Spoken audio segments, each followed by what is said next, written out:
여행을 자주 다니십니까? 저희 가족은 여행을 자주 다니는 편이어서 이리저리로 많이 놀러 가곤 했습니다. 특별히 해외여행은 자주 못 갔지만 국내 여행은 자주 갔던 편인데요. 오늘날은 자유롭게 해외여행도 가능합니다. 비행기를 타고 다니기도 하고 배를 타고 다니기도 합니다. 저희야 이제 삼면이 바다로 이루어졌기 때문에 여행을 가기에는 이제 걸어서 가기는 힘듭니다. 육로로 가기에는 힘든데 유럽 같은 경우에는 자유롭게 국경을 넘어서 가는 것이 쉽습니다. 그렇지만 예수님 시대에는 비행기나 차는 없겠죠. 그렇기 때문에 걸어서 가야만 했습니다. 혹은 아무리 빨라봐야 낙타나 나귀 정도에 해당하는 동물을 타고 갔겠죠. 그렇다면은 여행을 간다 혹은 어딘가 타국으로 간다 했을 때에는 상당히 오랜 시간이 걸린다라고 생각할 수 있습니다. 오늘 본문을 보면은 타국으로 가는 한 남자가 나옵니다. 이 주인 같은 경우에는 주인이라 표현되어 있는데 이 사람 같은 경우에는 여행을 갈 때에 오랜 시간 자리를 비우게 되니까 많은 재산을 가지고 있어서 자신의 종들을 불러다가 일정 부분의 자기 소유를 맡기게 됩니다. 그런데 소유를 얼마나 맡겼는가 했을 때에 어떤 종은 금 5달란트를 맡겼고 다른 종은 2달란트를 맡겼고 마지막으로 다른 한 종은 1달란트를 주었습니다. 주인이 떠나고 종들이 그것을 가지고 맡겨진 것을 가지고 바로 무엇을 했냐 했을 때에 5달란트 가진 자와 2달란트 가진 자는 가서 장사를 하였다라고 이야기하고 있습니다.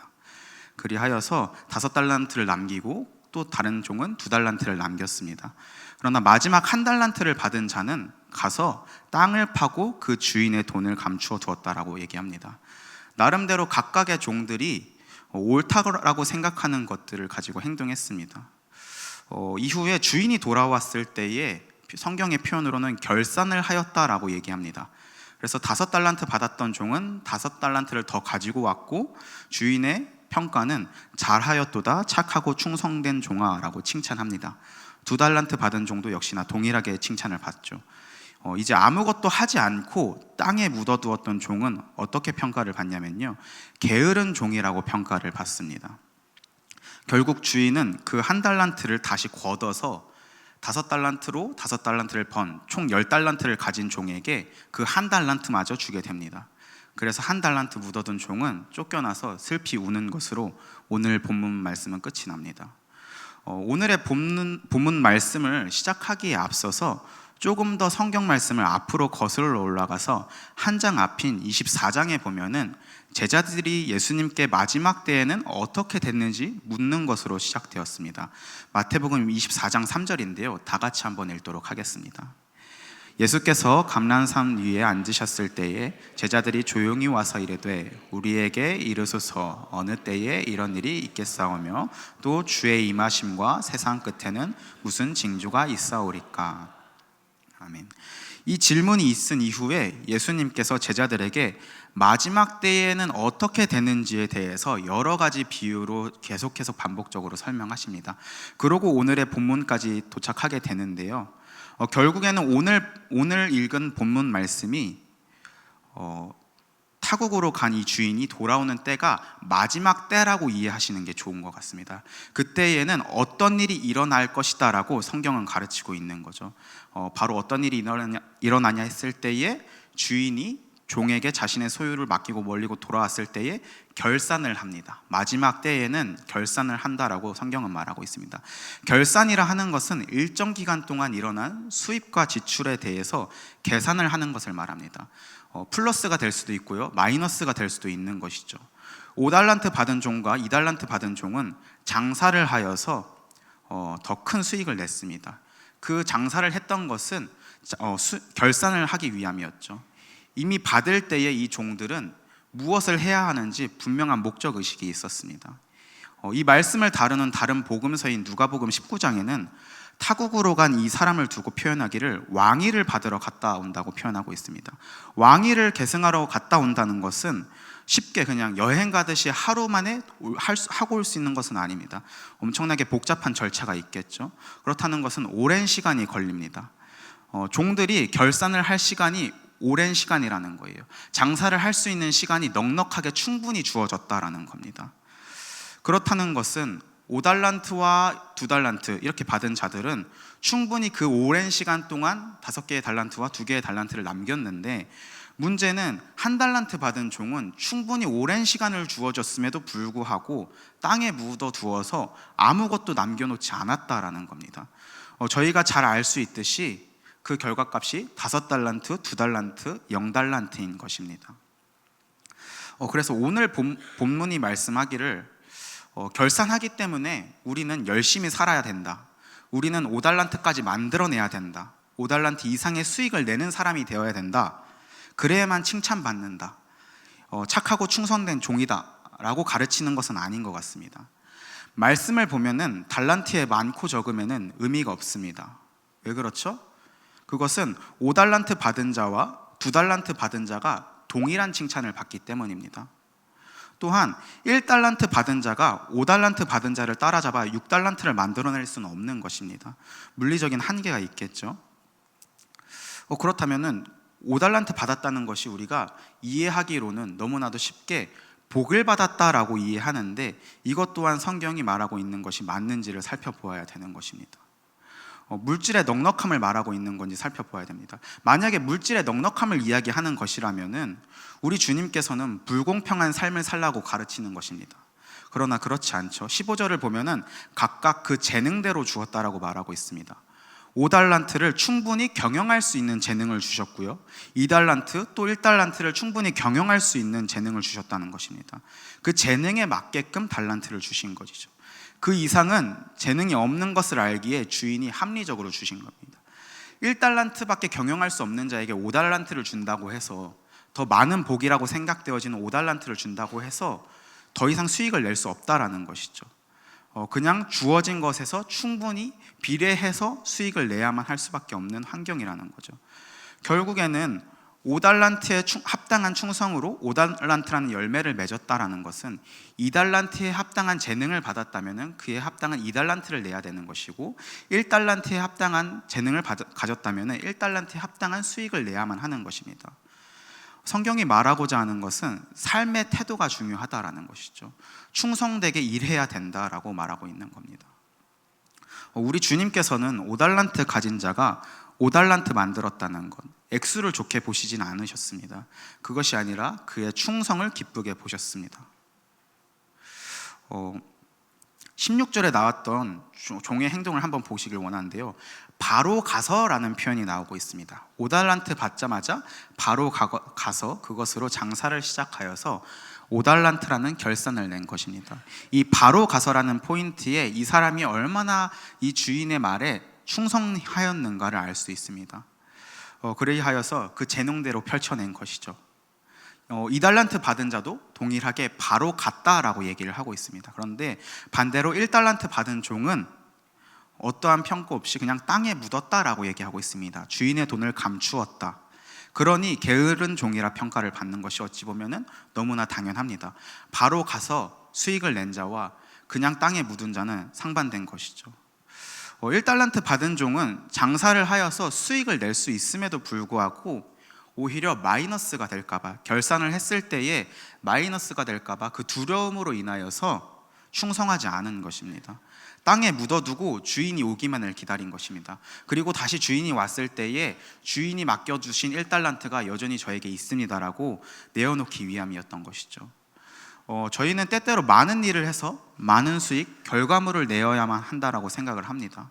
또 절대로 손해를 봐서는 안 된다라고 생각을 합니다. 그게 착하고 충성된 종이라 생각을 하는 것이죠. 그러나 성경이 가르치는 것은 그것이 아니라 하나님께서는 마음을 본다라는 것입니다. 충성을 본다라는 것이죠. 분명한 것은 재능대로 주셨습니다. 1달란트를 가지고 주인에게 충성할 수 있는 것이죠. 이 본문은 나는 가난한데 내 이웃은 왜 부유하지? 나는 적게 가졌는데 내 이웃은 왜 많이 가졌지? 그래서 나는 많은 결과를 내지 못하고 슬프네? 불공평하네? 참 비참하네? 그렇게 생각할 것이 아니라 맡겨진 것에 내가 얼마나 충성하고 있는가, 내가 1달란트를 맡긴 바 되었다면 그 1달란트만큼 충성하고 있는가, 그것을 살펴보아야 한다라는 것이죠. 비례해서 열매를 맺어야만 한다라는 것이죠. 우리가 숫자놀이 생각하듯 하여서 많은 것을 남기리라 생각하는 것은 어찌 보면 성경이 말하고자 하는 바는 아닌 것 같습니다. 적어도 우리에게는 주신 만큼의 열매를 맺을 수 있는 충성이 필요할 것 같습니다. 그렇다면은 과연 1달란트가 정말로 작은 것일까? 정말로 적은 가치일 것인가를 따져봐야 될 것 같습니다. 그래서 5달란트와 2달란트와 비교했을 때의 1달란트는 상대적으로 아무것도 할 수 없을 만큼, 시도조차 할 수 없을 만큼 적은 돈인가를 따져봐야만 하는 것이죠. 성경에 나오는 금 1달란트는 대략적으로 6천 데나리온에 해당합니다. 한 데나리온이 하루치의 노동값으로 계산이 되어지는데요, 6천 데나리온이라 했으면은 약 20년간의 품삯에 해당됩니다. 어떻게 보면은 20년치의 일한 값이 1달란트라는 것이죠. 그래서 1데나리온으로 10만 원을 계산하면은 오늘날 대략 6억 원에 해당하는 금액입니다. 다르게 계산을 해보겠습니다. 금 1달란트는 그 시대에 약 42.5kg입니다. 이것을 오늘날의 금 시세로 환산을 하면은 약 42억 원에 해당합니다. 금의 가치가 그 당시와 오늘날에 비교하면은 많이 차이가 있기 때문에 어떻게 비교하는 것이 옳은가는 많은 여지가 있겠지만, 무엇이 되었든 간에 6억이든 42억이든 우리가 봤을 때의 1달란트는 결코 작은 금액이 아니라는 것입니다. 충분히 무엇인가 맡겨진 것을 행할 수 있을 만큼의 여유 자금이라는 것이죠. 누군가가 6억 원에 해당하는 돈을 주면서 재능대로 너의 사업을 해봐, 재능대로 너에게 맡겨진 것들을 해봐 했을 때에 충분히 무엇인가를 시도할 수 있는 금액입니다. 그냥 단순히 5만 원권으로 바꿔서 장롱 안에 넣어두는 것이 아니라 무엇인가 충분히 할 수 있다라는 것이죠. 하물며 6억이면 이자만 따져도 충분히 주인을 만족시킬 수 있는 것입니다. 그 당시의 평균 이자율이 오늘과는 다르게 12%에 해당한다라고 합니다. 6억이면 연간 7,200만 원의 이자를 받는 것이고, 5달란트라는 이자는 3억 6천 정도에 해당하는 것입니다. 이자만 받아도 충분히 수익을 낼 수 있는 것입니다. 그렇기에 주인이 27절에 차라리 은행에 맡겼다가 줬으면 좋지 않겠냐고, 그러면 원금과 이자라도 받을 수 있는 거 아니냐라고 물으시는 겁니다. 주인이 오면 오지 않을수록 그 수익은, 그 이자는 점점 불어나는 것이겠죠. 그럼에도 게으른 종은 날로 늘어나는 수익을 그저 방치하고 땅속에 묻어두는 게으름을 가진 것입니다.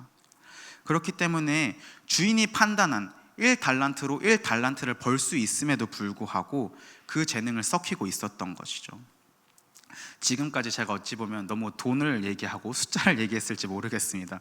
너무 돈 해서 모든 것을 판단하는 것이 옳지는 않겠으나, 확실한 것은 주인이 주신 1달란트라는 금액 자체도 적은 것은 아니라는 것입니다.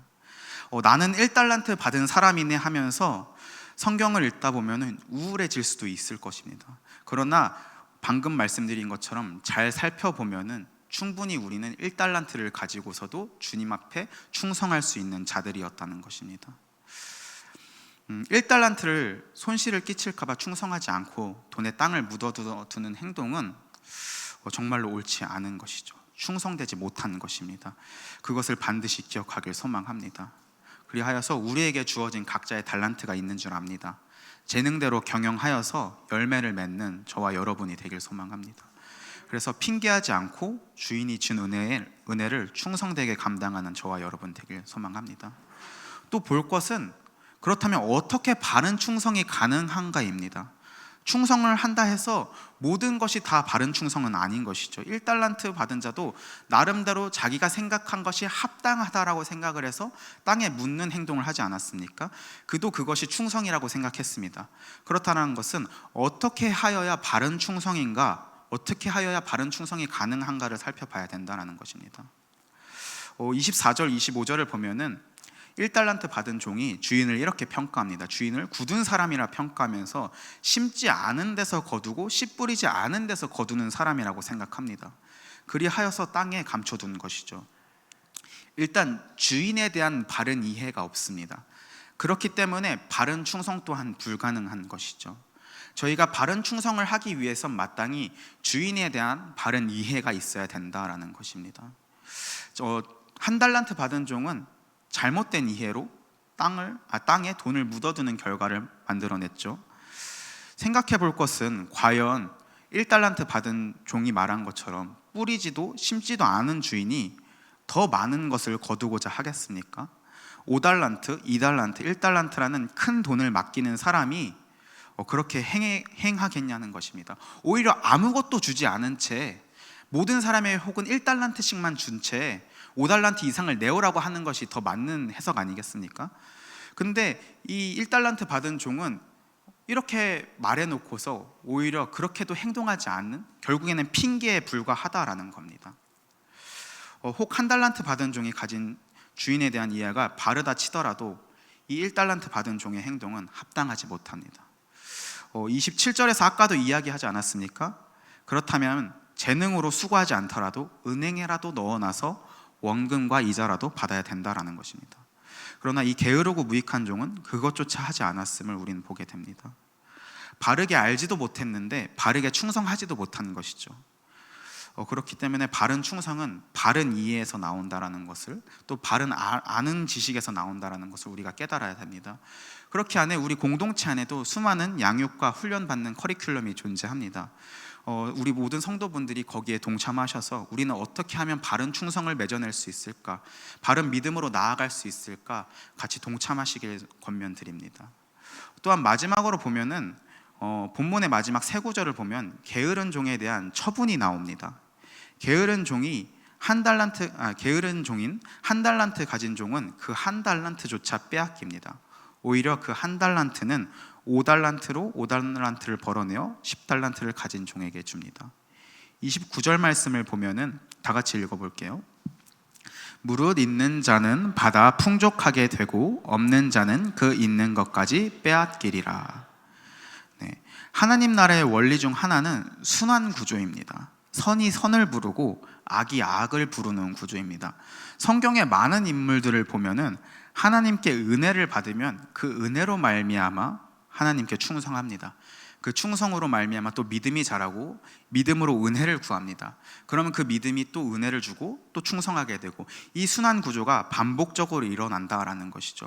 반대로 악은 악을 부릅니다. 게으르면 더 게으르기 쉽고 방탕하면 더 방탕하기 쉬워지는 것이 오늘날의 죄성이라는 거죠. 하나님 말씀을 떠나기 시작하면은 아무것도 하기 싫고 더 게을러지지 않습니까? 요즘 보면은 저만 해도 공동체 성경 읽기를 할 때에 한 번 한 번 깜빡깜빡 할 때가 있는 것 같습니다. 그럼 뒤늦게서야 읽으려고 부단히 노력하는데 우리의 죄성이라는 것은 한 번 게을러지기 시작하면은 그 속도가 점점 가속화된다라는 것입니다. 그리하여서 이 순환 구조 속에서 우리의 죄성의 순환 구조가 이루어지지 않게 되고 오히려 의의 순환 구조가 이루어지도록 노력을 해야만 하는 것이죠. 또 살펴보면은 복음서를 읽다 보면은 여러 가지 비유가 나옵니다. 여러 인물이 나옵니다. 그 인물들의 행동을 보면은 우리가 바로 적용하는 것도 좋지만 착하게 살아야 됩니다, 도덕적인 적용도 좋지만 더 좋은 이해는 더더구나 논법이라는 겁니다. 예를 들면은 누가복음 16장에 나오는 불의한 청지기 비유가 있습니다. 불의한 청지기도 자신의 살 길을 마련하기 위해서 지혜롭게 행동하여서 주인의 빚을 자신이 탕감하고 그 탕감해 준 사람을 자신의 친구로 삼습니다. 그리하여서 자신이 나중에 주인에게 쫓겨났을 때에 그 탕감해 준 사람에게 찾아가서 내가 그때 이렇게 도와주지 않았느냐라고 지혜롭게 대처한다라는 것이죠. 그래서 여기서 볼 것은 그들조차도, 불의한 청지기조차도 그렇게 지혜롭게 행동하는데 하물며 하나님의 백성인 우리는 얼마나 더 지혜롭게 행동해야 되는가 살펴볼 수 있는 것이죠. 또 누가복음 18장에 또 보면은 나쁜 재판관과 과부의 비유가 나옵니다. 과부가 못살게 집요하게 자신의 억울함을 토로하면서 재판관을 괴롭힙니다. 이 나쁜 재판관은 그것이 귀찮아서라도 그 과부의 억울함을 들어준다라는 것입니다. 하물며 우리 주님께서 더더구나 우리의 기도를 들어주시지 않겠느냐 하는 방식이 더더구나 논법의 방식입니다. 그렇다면 1달란트 받은 종의 주장처럼 뿌리지 않는 것을 거두고자 하는 불의한 주인이고 그런 자에게 충성하지 못한 종이 벌을 받는다면은 더더구나 의로우신 하나님 앞에 우리가 충성하지 않는다라면 얼마나 더 큰 벌을 받겠습니까? 우리는 그렇기에 더욱더 열심히 마지막 날 때까지 충성을 다해야만 하는 것입니다. 게으른 종은 그 한 달란트조차 빼앗기고 충성된 종은 더 큰 은혜를 누린다라는 것이 하나님 나라의 원리라고 말씀을 드렸습니다. 마지막 30절을 보면은 결국 이 게으른 종을 무익하다 표현하시면서 바깥 어두운 데로 내쫓으십니다. 거기서 슬피 울며 이를 갈게 되는 것이죠. 바깥 어두운 데는 구원으로부터 제외되는 것을 말합니다. 마태복음에 여러 차례 언급되는데요, 마태복음 22장 13절 말씀입니다. 말하되 그 손발을 묶어 바깥 어두운 데에 내던지라. 거기서 슬피 울며 이를 갈게 되리라 하니라. 잔치를 준비하지 못한 자가 처하는 모습을 비유하고 있습니다. 이 잔치는 천국의 잔치를 말하겠죠. 또한 마태복음 24장 51절입니다. 어미 때리고 외식하는 자가 받는 벌에 처하리니 거기서 슬피 울며 이를 갈리라. 아까 말씀드린 것처럼 마태복음 25장, 오늘 본문 말씀의 한 장 앞인 24장에 역시나 종에 대한 이야기가 나오는데요, 여기서 나오는 종도 주인에게 맡겨진 것을 충성하지 않고 친구들에게 방탕하게 놀고 있다가 주인이 이르렀을 때에 심판을 받는 것을 받는 장면이 24장 51절의 말씀입니다. 역시나 이 종도 결국에는 슬피 울며 이를 갈고 있습니다. 주님께서 다시 오실 그날 결산을 할 때에 게으른 종, 무익한 종은 어두운 데서 내쫓겨 슬피 울며 이를 갈게 되는 것이죠. 주님의 선포는 실로 무섭지 않습니까? 주인이 보기에 우리는 어떠한 종일까 고민을 해봐야 되는 상황이 온 것입니다. 한 달란트로 족한 종이어서 바로 가서 재능대로 충성하는 종인지, 아니면 게으르고 무익한 종이어서 땅에 묻어두고 주인님이 언제 오시나 기다리기만 하는 종인지 우리는 살펴보아야만 하는 것입니다. 간혹 농담 삼아 마라나타, 주님 빨리 어서 오시옵소서 하면서 그냥 이 세상을 즐기고 있는 경우도 있습니다. 그러나 그것 또한 옳지 않다라는 것이죠. 주님은 그 오시는 그날까지 내게 맡겨진 그 달란트대로 재능을 발휘하여서 충성을 다해야만 하는 것입니다. 말씀을 정리하고자 합니다. 우리 주님 반드시 오십니다. 충분히 우리에게 시간을 주신다라는 것을 잊지 않길 바랍니다. 주님께서는 우리의 심판을 더디게 하시고 계신 겁니다. 우리가 충성되게, 우리가 결산할 수 있을 만큼, 열매를 맺을 수 있을 만큼 충분히 더디 오신다라는 것이죠. 그러나 그때 오셔서 반드시 결산하십니다. 너의 열매는 무엇이냐라고 물으신다라는 거죠. 그때에 우리는 무엇을 내밀어야 한다라는 겁니까? 주신 재능대로 열매를 맺어서 드릴 수 있는 것인가? 아니면은 주신 것조차 잃을까 두려워 땅에 묻어두고 오시기만을 기다려서 그냥 다시 되돌려 드리는 것으로 끝나는 것인가?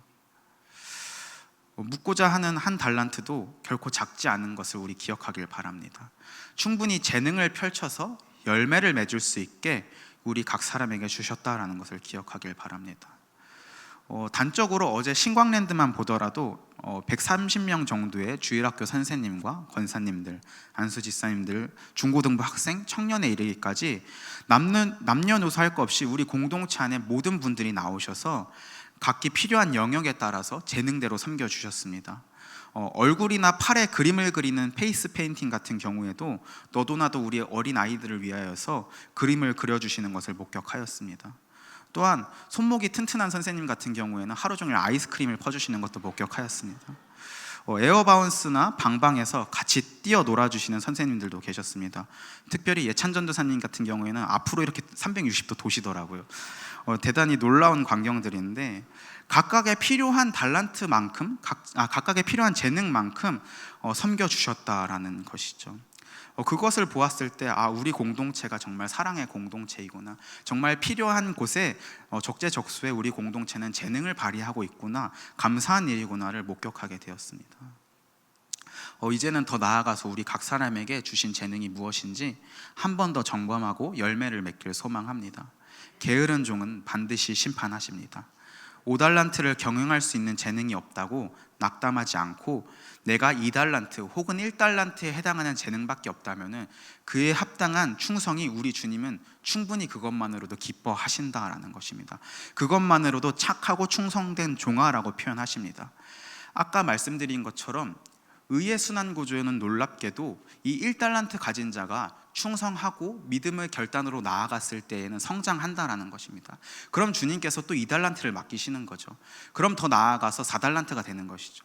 오늘 본문 말씀에 보듯이 2달란트 받은 자도 결과적으로 몇 달란트를 소유하게 되었죠? 4달란트를 소유하게 되었습니다. 그럼 그 4달란트에 합당한 또 결과값을 만들어내겠죠. 또 5달란트 받은 자는 10달란트, 거기다 추가로 1달란트를 팁으로 받은 꼴이 되겠죠. 그러면은 11달란트를 가지고 또한 나아가서 하나님께 충성할 수 있는 것이죠. 이것들을 반드시 기억하면서 우리의 충성이 날로 날로 더해지길 소망합니다. 또한 우리 주인이신 예수님을 바르게 배우고 알아서 이 아는 바대로 믿고 그대로 충성하는 우리 공동체가 되길 소망합니다.